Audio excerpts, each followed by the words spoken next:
Hello, friends. I would like to describe my journey as a COVID patient. From the day I was detected positive and till the time that I started recovering. I was tested positive on 3rd of November 2020, and subsequently on 6th November I got admitted at the hospital. I have diabetes, but it was on a control level of HbA1c of 7.5, and but after I became COVID positive, I started getting fever. My sugar also started rising, and it became little difficult on my part to control my sugar levels at home conditions. And I developed viral pneumonia. After I got admitted in the hospital, they did a CT scan where they told me that I have viral pneumonia, and subsequently antibiotic injections were given intravenously.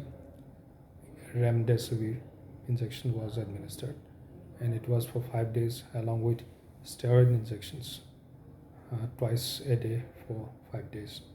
And after that, my conditions improved. I had initially some coughing issues, like breathing issues.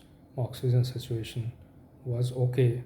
It was around 92, 94, but once or twice when I had removed my oxygen support, it had reduced to 88, 89, 86, like that.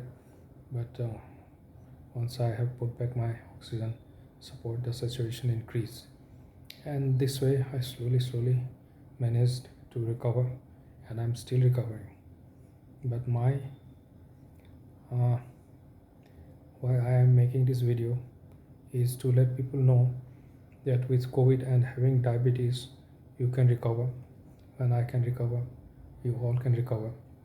And diabetes is not something which cannot be managed.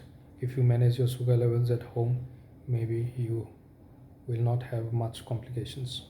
But with COVID, most of the patients, people who have got COVID, who have comorbidities like diabetes and hypertension, they should be extra careful. And it would be always better if you don't get the infection. But even if you get the infection, then timely intervention or visiting the hospital or getting admitted in a hospital and getting timely treatment would add a long way in recovering. And it is because in such patients who have got diabetes, they tend to get this pneumonia. And sometimes local doctors will keep you at home telling that everything is okay, you don't have to be hospitalized, just see for 2 3 days more. But I feel that more than 3 days, if your fever does not break, if your fever does not come down.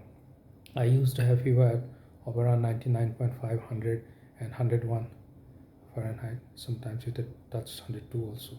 But I used to take Dolo 650.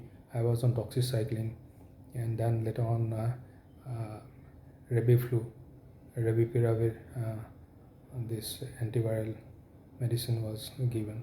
But these medicines, yes, it did ease down my symptoms, but fever did not go away. But I feel that you should not wait for more than 3 to 4 days more maximum. After that, you should get admitted and timely medical help. And because in the hospital, they will give you medicines now. Medical science and understanding of these COVID complications have improved, and doctors know what they are doing and how to what treatment to be given to the patients, and they give, and most of the patients recover. Although you may need oxygen support, and I was requiring oxygen support, and till now I am requiring oxygen support off and on. And on today is will be around 14 days that I'm in the hospital, and very soon in 2 or 3 days I will be discharged.